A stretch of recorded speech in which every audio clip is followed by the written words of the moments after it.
Bonsoir à toutes et à tous, j'espère que vous allez bien. Alors comme vous l'avez entendu, il n'y a pas de générique aujourd'hui. En effet, j'ai cassé mon ordinateur la semaine dernière.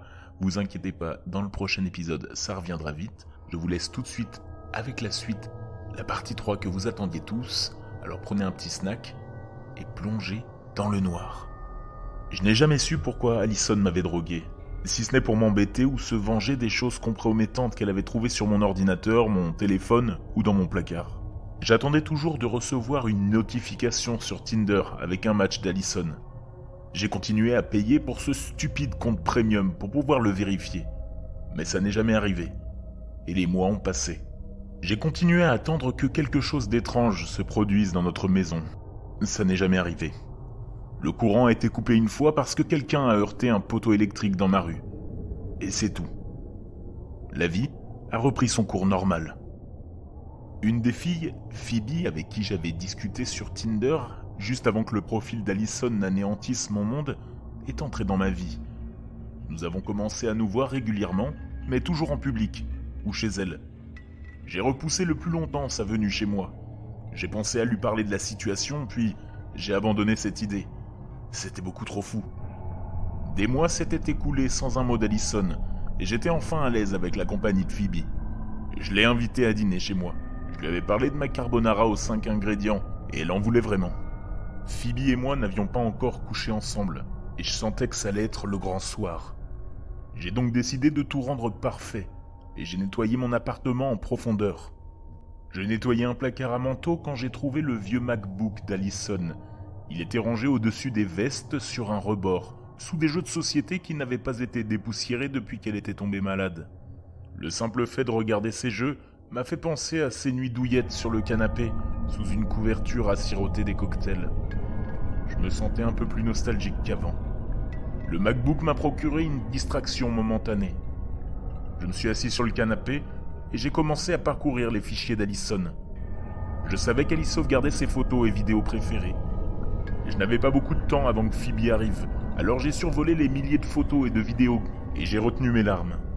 Tout se passait tristement et sentimentalement bien, jusqu'à ce que je vois un gros morceau de peau nue dans une série de photos. La peau nue d'Allison. Je me suis arrêté sur les photos, je ne les avais jamais vues auparavant. Allison était presque nue sur ces photos, et elle posait de manière aguichante, mais pas pornographique. Pensez au magazine Playboy de la vieille époque. Ils étaient tous dans une chambre d'hôtel chic que je n'ai pas reconnue. J'ai vu un paysage urbain à travers une fenêtre, mais je n'ai pas pu déterminer de quelle ville il s'agissait. C'était quoi ce bordel? Qui avait pris ces photos?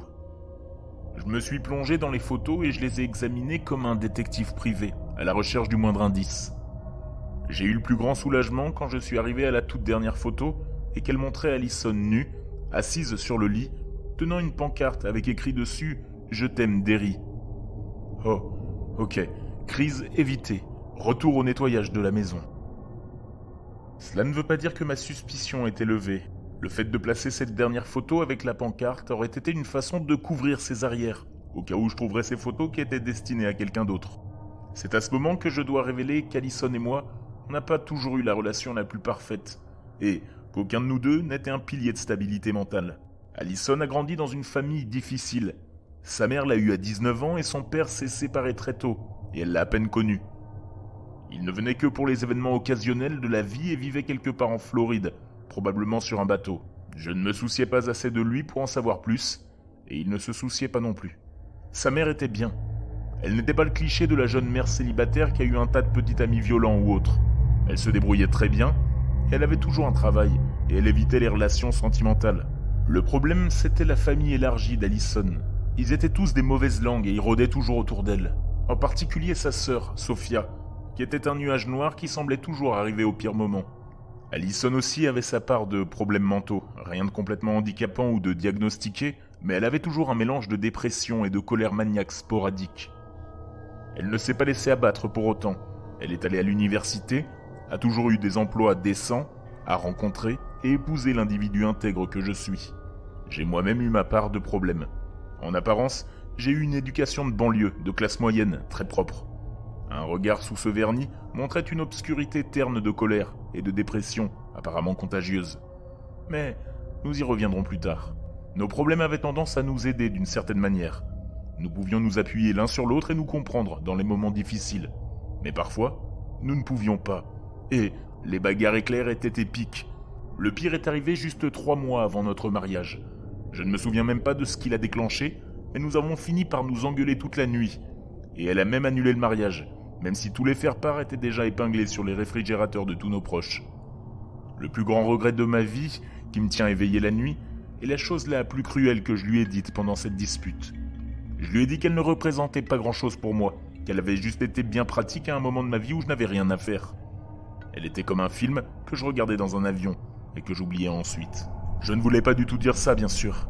J'étais juste tellement blessé après les choses qu'elle m'ait dites et l'annulation du mariage que j'ai pensé à la chose la plus cruelle que je pouvais dire à ce moment-là, et c'est juste sorti de ma bouche.